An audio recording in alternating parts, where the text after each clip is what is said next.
ఈ రోజే డౌన్లోడ్ చేయండి. మీ ఫేవరెట్ షోస్ చూడండి. ఎస్ఐ గారు, నేను ఫనీని మాట్లాడుతున్నా. ఏదైనా ఫేవర్ చేయాలా? నేను చెప్పింది చెప్పినట్టు చేయండి చాలు.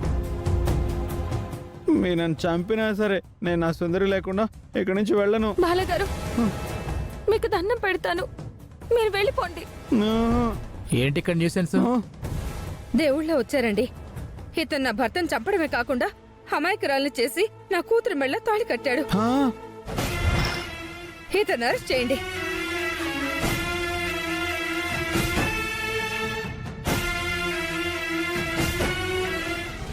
త్రిపుర ఫోన్ చేస్తుంది. అత్తయ్య గారు, బాల అక్కడికి వచ్చాడా? వచ్చారు అత్తయ్య గారు, కానీ పోలీసులు అరెస్ట్ చేసి తీసుకెళ్లారు. పోలీసులు అరెస్ట్ చేశారా? ఇప్పుడు ఆ బాలాగాడిని మీ లాఠీలు విరిగేదాకా ఇరక్కొట్టండి. సరే.